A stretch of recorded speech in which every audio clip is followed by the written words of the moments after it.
우리가 사는 집은 겉이 아니라 그 속이 성능을 결정합니다. 조명은 눈에 보이고 타일은 손으로 만져지며 도장은 색으로 드러나기 때문에 우리는 자연스럽게 시선이 머무는 요소에 예산을 집중하게 됩니다.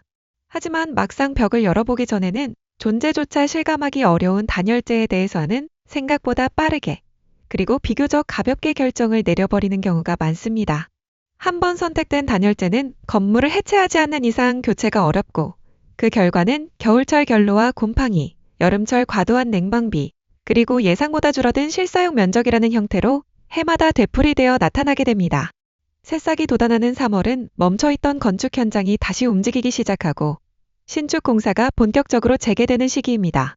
동시에 봄맞이 리모델링 문의가 집중되는 시기이기도 한데 바로 이때 벽 속에 들어갈 단열재의 종류와 두께가 결정되고 그 선택이 향후 10년, 20년의 건물 성능을 사실상 고정시켜버립니다. 오늘은 공사 시즌이 본격화되기 전에 건축주와 리모델링 예정자라면 반드시 점검해야 할 단열재 선택 기준 4가지를 정리해드리려 합니다. 잘못 고른 단열재가 어떤 결과를 가져오는지, 그리고 오래가는 집을 만들기 위해 무엇을 기준으로 삼아야 하는지 지금부터 함께 살펴보겠습니다. 지난 겨울 벽지가 젖었거나 붙박이장 뒤 벽면에 곰팡이가 발생했던 집이라면 봄을 맞아 표면을 정리하고 도배를 새로 하는 것만으로 잠시 문제를 해결할 수 있습니다. 하지만 원인을 그대로 둔 채 방치한다면 다음 겨울 정확히 같은 위치에서 같은 문제가 반복될 가능성이 높습니다. 결론은 따뜻한 실내 공기가 차가운 벽체 표면을 만나 이슬점 이하로 떨어질 때 발생하는 물리적인 현상이며 그 배경에는 단열 부족이나 기밀 시공 불량 같은 구조적인 문제가 자리 잡고 있기 때문입니다. 특히 한번 습기를 머금은 단열재는 설계된 열전도율을 그대로 유지하지 못할 가능성이 크고 일정 기간 건조 과정을 거쳤다고 하더라도 초기 성능을 완전히 회복한다고 보기는 어렵습니다. 따라서 이미 결로가 발생했던 벽체라면 흡수율이 낮고 수분에 강한 자재로 교체하는 것이 보다 근본적인 해결 방법이 됩니다.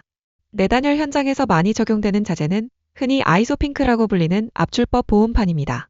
시공성과 마감 편의성을 함께 고려해야 하는 상황이라면 복합 단열재인 이보드 역시 충분히 검토할 수 있는 대안입니다.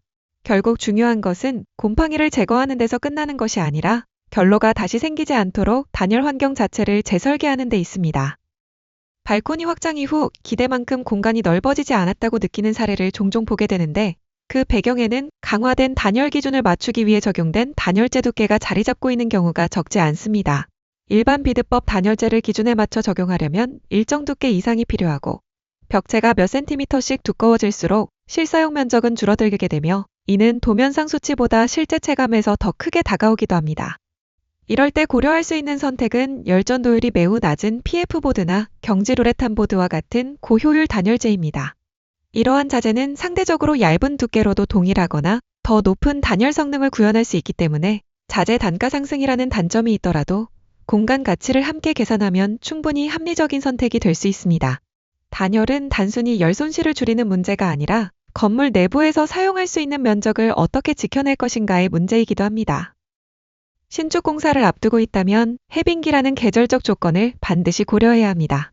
겨울 동안 얼어있던 집안이 녹으면서 지중 수분 함량이 높아지는 시기이기 때문에 기초 슬래브 아래에 어떤 단열재를 적용하느냐가 장기적인 성능에 큰 영향을 미칠 수 있습니다. 비용 절감을 이유로 기초 바닥에 비드법 단열재를 적용하는 사례도 존재하지만 비드법 단열재는 입자간 미세한 공간을 가진 구조적 특성 때문에 장기간 수분에 노출될 경우 성능 저하 가능성을 완전히 배제하기 어렵습니다.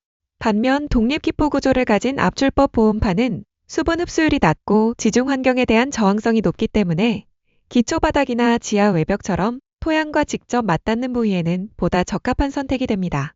기초 단열은 완공 이후 눈에 보이지 않지만 건물의 바닥 열 환경과 내구성에 지속적으로 영향을 미치는 요소입니다.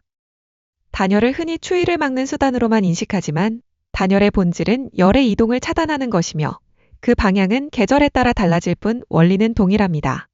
한여름 직사광선을 받는 지붕 표면 온도는 70도 이상까지 상승할 수 있고 이 열이 충분히 차단되지 않으면 실내로 전달되어 냉방 부하를 크게 증가시키게 됩니다. 따라서 지붕과 최상층에는 열 차단 성능이 우수한 고성능 PF보드나 경질우레탄 보드 적용을 고려하는 것이 바람직합니다. 냉방비 절감은 결국 단열에서 시작됩니다. 봄에 공사를 시작하더라도 그 집은 여름과 겨울을 반복해서 겪게 되기 때문에 단열 선택은 항상 연중 성능을 기준으로 판단해야 합니다. 오늘 알려드린 내용을 정리하겠습니다. 첫째, 결로가 발생했던 벽은 수분 흡수율이 낮은 단열재로 근본적인 문제를 해결할 수 있습니다. 둘째, 공간이 아깝다면 고효율 단열재를 활용해 두께를 줄일 수 있습니다. 셋째, 기초 바닥과 지하 부위는 반드시 습기에 강하고 압축 강도가 높은 압출법 보온판을 적용하세요.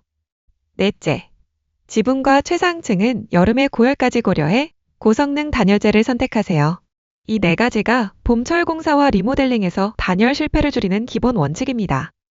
저희 에너가드 컴퍼니는 엄격한 품질 관리를 거친 정품 단열재를 공급하며 건축주님의 현장 상황에 딱 맞는 최적의 단열 솔루션을 제안해드리고 있습니다. 자재 선택과 물량 산출, 그리고 현장 조건에 맞는 적용 방식이 고민되신다면 언제든지 문의 주시기 바랍니다. 이상 친환경 단열재 제조 전문기업 에너가드 컴퍼니였습니다. 시청해주셔서 감사합니다. 만족하셨다면 좋아요와 구독 부탁드립니다.